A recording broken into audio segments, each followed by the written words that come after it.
What is up, my friends? You are very welcome along to our player ratings here on Anfield Agenda after Spurs beat Liverpool by 1-0 in the first leg of the Carabao Cup semi-final. The Reds have it all to do at Anfield in the second leg, and I'm going to go through giving the referee, the players, the substitutes and our manager a score out of 10. You guys have already played along in our post-match show. Some of you guys have sent in your player ratings, so the big score you're going to see is mine, and the one in the upper right hand corner is of course the audience's. Feel free to play along in the comments and let us know your thoughts on the game. And we wouldn't be here today without our incredible sponsors Manscaped. Why not check out the Chairman Pro package, face shaving kit, or anything else at manscaped.com and use our unique discount code Anfield20 where you can get 20% off and free shipping. That is 20% off and free shipping store-wide at manscaped.com by using our code Anfield20 at checkout or by scanning the QR code in the bottom right hand corner. So look, we have a lot to get through, so I'm going to get straight into it now and go through the ratings, starting with Stuart Atwell, the referee. You probably know where I'm going to go with this one, right? He was horrendous for a whole load of reasons. And I'm going to be as fair as I can with this. The Bergwijn yellow card, the first foul on Diaz, I thought Diaz dived. I didn't think it was a yellow card. But it was given, and you can't re-referee the game after that. So that was given. Then the game forwards on a little bit longer. And obviously right at the end there, Bergwijn absolutely sides into Costas, a most obvious blatant yellow card you're going to see. The ref plays on advantage, which of course is normal, and all he has to do is what every other referee has done, which is come back and give the yellow card. He doesn't do that, but to compound our frustration, of course, Costas is off the pitch getting treatment for the foul, and the player that should have been sent off then goes up the other end and scores. And there's not really much more I can say about it after that, other than, once again, the PGMOL and their referees have shown that they are incapable of doing their jobs properly, and it cannot continue to get swept under the carpet. So the referee today was shocking, and I've given him a score of 2, only because the number 1 on my keyboard is broken. Next up, Alisson Becker. Look, again, I can't lie. He made a decent save at one point in the game, but that's about it. He was way too dodgy with the ball at his feet and almost caused us to concede a goal twice in the one move. Did the Cruyff turn, forgot the ball, then got away with that. Then takes too long on the ball, and then I think it was Bergwijn pinches it off him, and Spurs could and maybe should have scored, but Brennan Johnson clipped it wide of the post.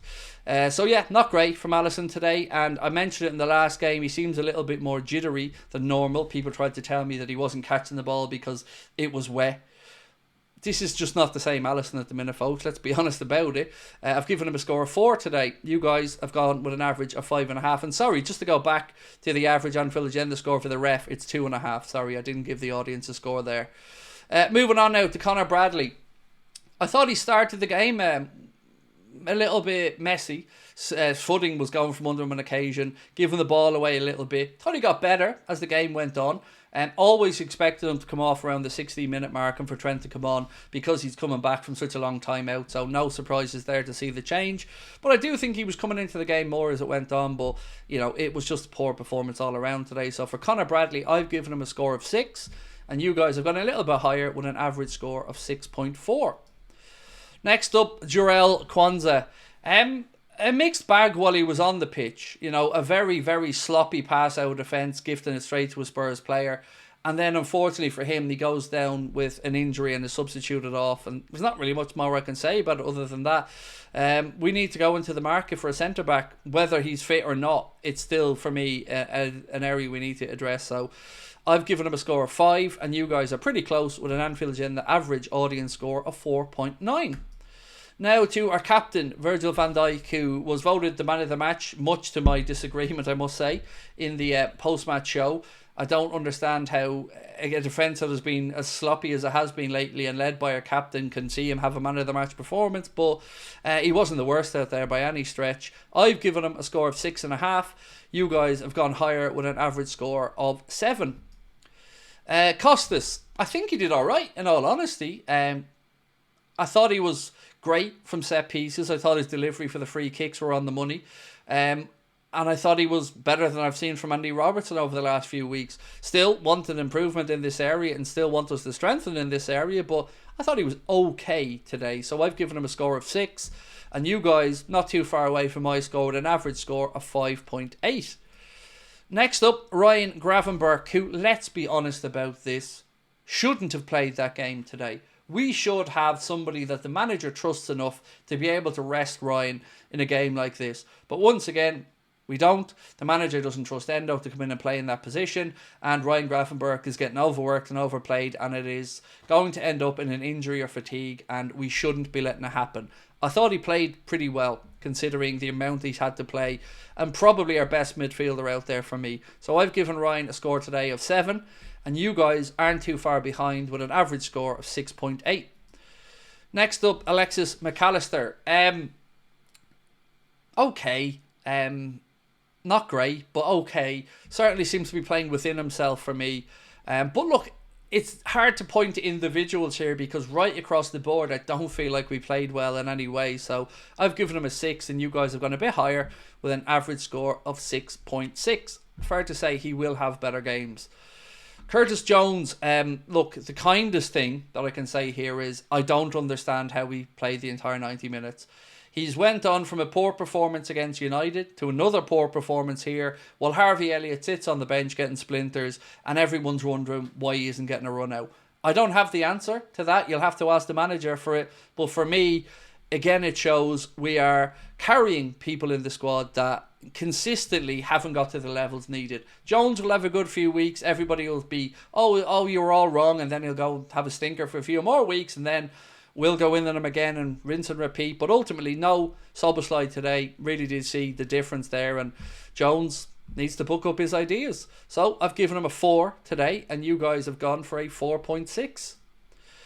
Cody Gakpo, again, wasn't his best game, but certainly wasn't the reason for the defeat. We just weren't really at it in all areas of the pitch. He tried to make things happen on occasion, was involved in some good little bits of play on the left-hand side, but ultimately we drew a blank, and I'm sure he's going to look to better days ahead. So I've given him a score today of 5.5, and you guys have gone up a little bit higher with an average score from the audience of 5.9. By the way, do let us know in the comments what you think of the scores and what your own scores are for the players. They are very much welcomed. Right, the great man Mohamed Salah, again overplayed, looked leggy and tired out there. Not his fault, because as I said, he's being overplayed. And again, when you've got Chiesa on the bench, why take up a squad place or a bench place with a player you don't want to give minutes to?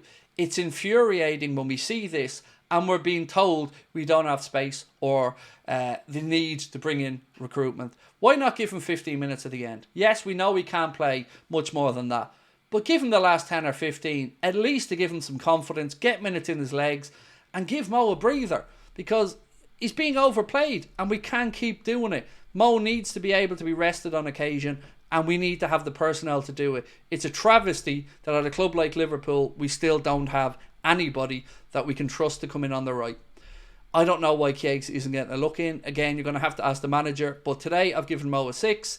You guys have gone a lot lower with an average score of 4.9. I do think he did try to make things happen. He had some decent passing. And look, again, I just think he's tired.